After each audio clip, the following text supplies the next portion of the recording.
হযরত বিলাল ইবনে রাবাহা রাদিয়াল্লাহু তাআলা আনহু এর জীবনী। আবু আবদুল্লাহ বিলাল তার নাম, পিতা রাবাহ এবং মাতা হামামা। হাবশী বংশোদ্ভূত কৃতদাস, তবে মক্কায় জন্মলাভ করেছিলেন। বনু জুমাহ ছিল তাদের মনিব। হাবশী দাস হিসেবে তার বাহ্যিক রং কালো হলেও অন্তর ছিল দারুণ স্বচ্ছ। আরবের গৌরবর্ণের লোকেরা যখন আভিজাত্যের ও কৌলীন্যর ভ্রান্তিতে লিপ্ত হয়ে হকের দাওয়াত অস্বীকার করে চলছিল, তখনই তার অন্তর ঈমানের আলোয় উদ্ভাসিত হয়ে উঠেছিল। অল্প কিছু লোক দাওয়াতে হক কবুল করলেও যে 7 ব্যক্তি প্রকাশ্যে ঘোষণায় দুঃসাহস দেখিয়েছিলেন, তাদের মধ্যে এই হাবশী গোলাম অন্যতম। চিরকালই দুর্বলরা অত্যাচার উৎপীড়নের শিকার হয়ে থাকে। বিলালের সামাজিক অবস্থানের কারণে তার উপর অবর্ণীয় দুঃখ কষ্ট নেমে আসে। শাস্তি ও যন্ত্রণার নানা রকম অনুশীলনের মাধ্যমে তার সবর ও ইস্তিকলালের পরীক্ষা নেওয়া হয়েছে। গলায় উত্তপ্ত বালু, পাথরকুচি ও জ্বলন্ত অঙ্গারের ওপর তাকে শুইয়ে দেওয়া হয়েছে। গলায় রশি বেঁধে ছাগলের মতো শিশুরা মক্কার অলিতে গলিতে টেনে নিয়ে বেরিয়েছে। তবুও তাওহীদের শক্ত রশি তিনি হাতছাড়া করেননি। আবু জহল তাকে উপুর করে শুইয়ে দিয়ে পিঠের ওপর পাথরের বড় চাক্কি রেখে দিত। মধ্যাহ্ন সূর্যের প্রচণ্ড খরতাপে তিনি যখন অস্থির হয়ে পড়তেন, আবু জাহল বলত, বিলাল, এখনও মুহাম্মাদের আল্লাহ থেকে ফিরে এসো। কিন্তু তখনও তার পবিত্র মুখ থেকে আহাদ আহাদ ধ্বনি বের হতো।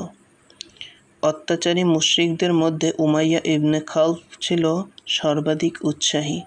সে শাস্তি ও যন্ত্রণায় নিত্য নতুন কলাকৌশল প্রয়োগ করত।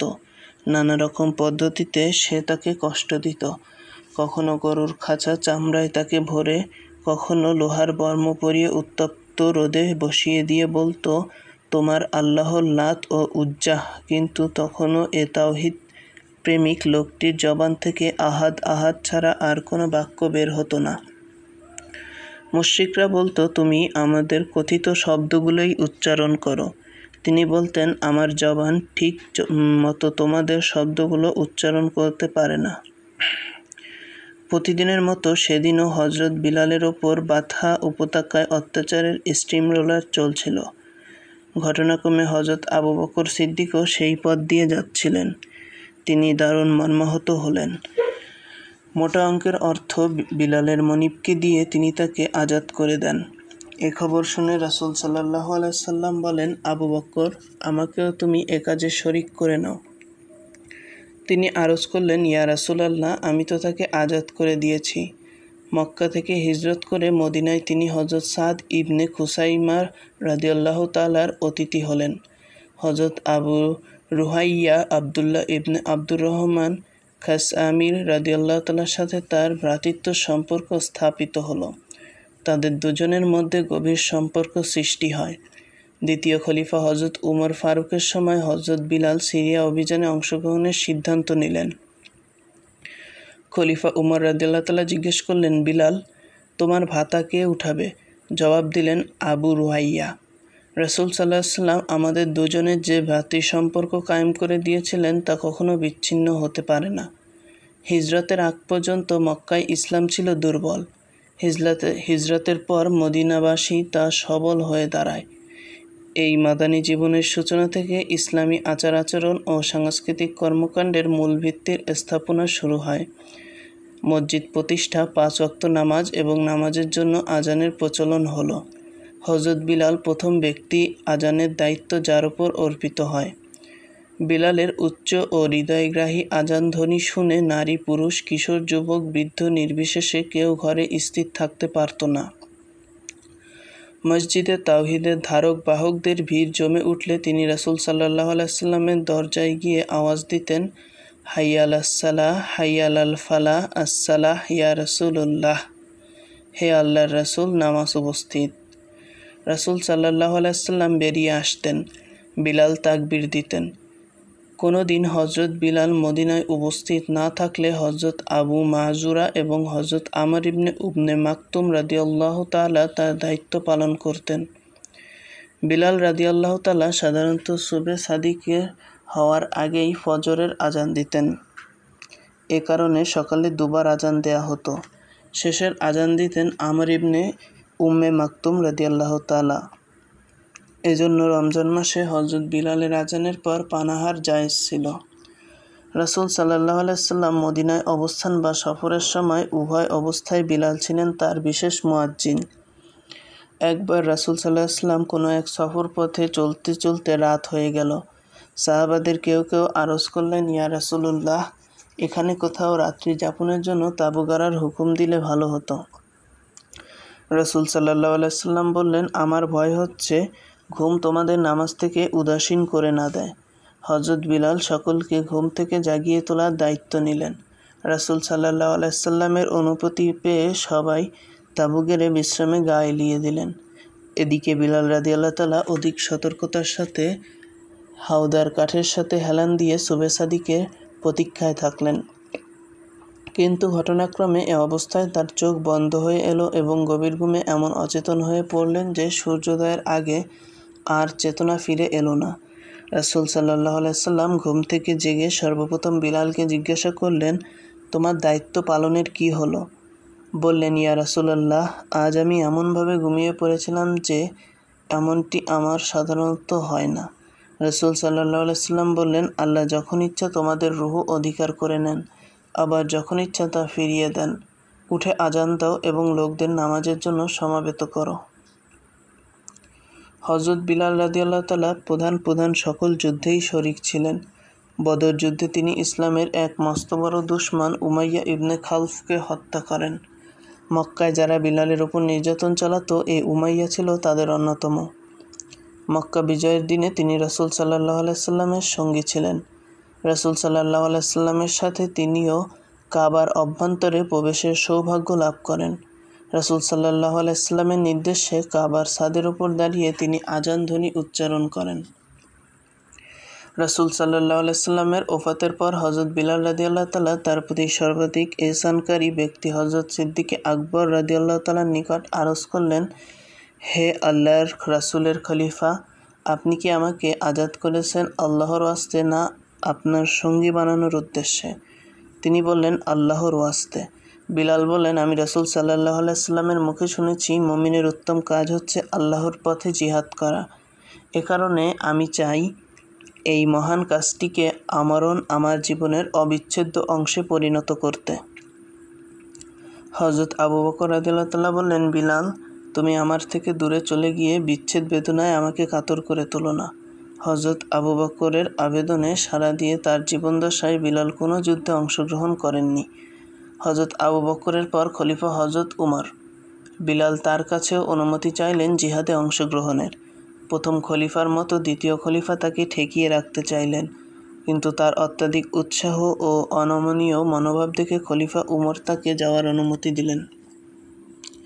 তিনি সিরিয়া অভিযানে অংশগ্রহণ করলেন। 16 হিজরি সনে হযরত উমরের সিরিয়া সফরকালে অন্যান্য সামরিক অফিসারদের সাথে বিলালও জাবিয়া নামক স্থানে খলিফাকে স্বাগত জানান এবং বাইতুল মাকদাস সফরে তিনি খলিফার সঙ্গী হন। সফরে এক পর্যায়ে একদিন খলিফা বিলালকে অনুরোধ করলেন আজান দেওয়ার জন্য। বিলাল বললেন, যদিও আমি অঙ্গীকার করেছি রাসূল সাল্লাল্লাহু আলাইহি ওয়াসাল্লামের পর আর কারো জন্য আজান দিব না, তবে আজ আপনার ইচ্ছা পূরণ করব। একথা বলে তিনি এমন হৃদয়গ্রাহী আওয়াজে আজান দিলেন যে উপস্থিত জনতার মধ্যে অস্থিরতা দেখা দিল। হযরত উমর এত কাঁদলেন যে তার বাক রুদ্ধ হয়ে গিয়েছিল। হযরত আবু উবায়দা ও হযরত মুআজ বিন জাবাল রাদিয়াল্লাহু তাআলা কান্নায় ভেঙে পড়লেন। সবারই মনে তখন নবী যুগের ছবি ভেসে উঠল। অন্তরে তখন এক বিশেষ অনুভূতি জেগে উঠেছিল। সিরিয়ার সবুজ ও শস্যশ্যামল ভূমি হযরত বিলালের খুবই মনোপুত হয়। তিনি খলিফা নিকট থেকে ইসলামী ভাই আবু রুহাইয়া সহ তাকে সিরিয়ায় স্থায়ীভাবে বসবাসের অনুমতি দানের জন্য আবেদন জানান। তার আবেদন মঞ্জুর হলো। তারা দুজন খাওলান নামক ছোট একটি শহরে বসতি স্থাপন করেন। তাদের পূর্বেই এ শহরে বসতি স্থাপন করেছিল প্রখ্যাত সাহাবী হযরত আবু দারদা আনসারী রাদিয়াল্লাহু তাআলা আনহু এর গোত্র। এখানে তারা দুজন এ গোত্রের দুটি মেয়েকে বিয়ে করে তাদের সাথে বৈবাহিক সূত্রে আবদ্ধ হন। দীর্ঘদিন যাবৎ হযরত বিলাল রাদিয়াল্লাহু তাআলা সিরিয়ায় বসবাস করতে থাকেন। একদিন স্বপ্নে দেখলেন রাসূল সাল্লাল্লাহু আলাইহি সাল্লাম বলছেন, বিলাল, এমন নিরাশ জীবন আর কতকাল? আমার জিয়ারতের সময় কি তোমার এখনও হয়নি? এ স্বপ্ন তার প্রেম ও ভালোবাসার ক্ষত আবার তাজা করে দিল। তখনই তিনি মদিনায় রওনা হলেন এবং পবিত্র রওজা মোবারকে হাজির হয়ে জবাই করা মোরগের মতো ছটফট করতে লাগলেন। রাসূল সাল্লাল্লাহু আলাইহি সাল্লামের কলিজার টুকরা হযরত হাসান ও হযরত হুসাইন রাদিয়াল্লাহু তাআলা কে জড়িয়ে ধরে আদর করতে থাকেন। তারা দুজন সেদিন সকালে ফজরের আজান দেওয়ার জন্য হযরত বিলাল রাদিয়াল্লাহু তাআলাকে অনুরোধ করেন। তাদের অনুরোধ তিনি প্রত্যাখ্যান করতে পারেননি। সুবে সাদিকের সময় মসজিদে নববীর ছাদে দাঁড়িয়ে তিনি আল্লাহু আকবার বলেছিলেন, আর সে ধ্বনি মদিনার অলিতে গলিতে প্রতিধ্বনিত হয়ে ফিরছিল। তার সে আজান ধ্বনি শুনে মদিনার জনগণ তাকবীর ধ্বনি দিয়ে আকাশ বাতাস মুখরিত করে তুলেছিল। তিনি যখন আশহাদু আন্না মুহাম্মাদুর রাসূলুল্লাহ বললেন, তখন মদিনার নারী পুরুষ সকলের অস্থিরভাবে কাঁদতে কাঁদতে ঘর থেকে বেরিয়ে মসজিদের দিকে দৌড়াতে শুরু করেন। বর্ণিত আছে, এমন ভাব বিহ্বল দৃশ্য মদিনায় আর কখনো দেখা যায়নি। এ নিষ্ঠাবান রাসূলপ্রেমিক হিজরি ২০ সনে প্রায় ৬০ বছর বয়সে ইন্তেকাল করেন। দামেস্কের বাবুস সাগিরের কাছেই তাকে দাফন করা হয়। চারিত্রিক সৌন্দর্য হযরত বিলাল রাদিয়াল্লাহু তাআলার মর্যাদা ও সম্মানকে অত্যধিক বাড়িয়ে দিয়েছিল। হযরত উমর বলতেন, আবু বকর আমাদের নেতা এবং তিনি আমাদের নেতা বিলালকেও আজাদ করেছেন। হযরত রাসূলে পাকের সহচর্য ও সেবাই ছিল তার জীবনের প্রধান উদ্দেশ্য। সবসময় রাসূল সাল্লাল্লাহু আলাইহি সাল্লামের আশেপাশে উপস্থিত থাকতেন। রাসূল সাল্লাল্লাহু আলাইহি সাল্লামের সফরসঙ্গী হতেন। ঈদ ও ইস্তিসকার নামাজের সময় বল্লম হাতে রাসূল সাল্লাল্লাহু আলাইহি সাল্লামের আগে আগে ময়দানে যেতেন। ওয়াজ নসিহতের মজলিসেও উপস্থিত থাকতেন। শত প্রয়োজনীয় ও দরিদ্র থাকা সত্ত্বেও কিছু হাতে এলেই তার একাংশ রাসূল সাল্লাল্লাহু আলাইহি সাল্লামকে উপঢৌকন পাঠাতেন। একবার উৎকৃষ্ট মানের কিছু খেজুর রাসূলুল্লাহ সাল্লাল্লাহু আলাইহি সাল্লামের কাছে নিয়ে আসেন। তিনি জিজ্ঞাসা করলেন, বিলাল, এগুলি কোথায় পেলে? জবাব দিলেন, আমার কাছে কিছু নিম্নমানের খেজুর ছিল। যেহেতু আপনার খিদমতে কিছু পাঠানোর ইচ্ছে ছিল, এজন্য 2 শায়ের বিনিময়ে এর 1 শায়ের খেজুর লাভ করেছি। রাসূল সাল্লাল্লাহু আলাইহি সাল্লাম বললেন, হায় হায়, এমন করো না, এ তো এক ধরনের সুদ। যদি তোমাকে খরিদ করতেই হতো তাহলে প্রথমে তোমার খেজুরগুলি বিক্রি করে দিতে এবং সেই অর্থ দিয়ে এগুলি খরিদ করতে। মক্কায় যে অত্যাচার ও উৎপীড়ন হযরত বিলাল সহ্য করেছিলেন, তা দ্বারাই তার সহ্যশক্তি, ধৈর্য ও দৃঢ়তার পরিচয় পাওয়া যায়। তিনি ছিলেন অত্যন্ত বিনয়ী। কেউ তার কোনো গুণের কথা বললে বলতেন, আমি তো শুধু একজন হাবশী। কাল পর্যন্ত যে দাস ছিল। সততা, নিষ্কলুষতা ও বিশ্বস্ততা ছিল তার চরিত্রের অন্যতম বৈশিষ্ট্য। হযরত বিলাল যেহেতু রাসূল সাল্লাল্লাহু আলাইহি সাল্লামের বিশেষ মুয়াজ্জিন ছিলেন, এ কারণে অধিকাংশ সময় মসজিদেই কাটাতে হতো। রাত দিনের বেশি সময় ইবাদতে অতিবাহিত করতেন। একবার রাসূল সাল্লাল্লাহু আলাইহি সাল্লাম তাকে জিজ্ঞাসা করলেন, তোমার কোন ভালো কাজটির জন্য সবচেয়ে বেশি সওয়াবের আশা করো? বললেন, আমি তো এমন কোনো ভালো কাজ করিনি, তবে প্রত্যেক অজুর পরে নামাজ আদায় করেছি। সম্ভ্রান্ত আরব পরিবারে তিনি একাধিক বিয়ে করেছিলেন। হযরত আবু বকরের কন্যার সাথে রাসূল সাল্লাল্লাহু আলাইহি সাল্লাম নিজে বিয়ে দিয়েছিলেন। বনু জোহরা ও আবু দারদা পরিবারের সাথে বৈবাহিক সম্পর্ক স্থাপন করেছিলেন, কিন্তু কোনো পক্ষেই তার কোনো সন্তান জন্মলাভ করেননি। সহিহ ইবনে খুজাইমা গ্রন্থে বর্ণিত হয়েছে, একদিন রাসূল সাল্লাল্লাহু আলাইহি সাল্লাম বিলালকে ডেকে জিজ্ঞাসা করলেন, বিলাল, কিসের বদৌলতে তুমি আমার আগেই জান্নাতে পৌঁছে গেলে? গতরাতে আমি জান্নাতে প্রবেশ করে তোমার খসখসা আওয়াজ শুনতে পেলাম। বিলাল বললেন, ইয়া রাসূলাল্লাহ, আমি কোনো গুনাহ করলেই 2 রাকাত নামাজ আদায় করি, আর অজু চলে গেলে তখনই আবার অজু করে আমি 2 রাকাত নামাজ আদায় করে থাকি।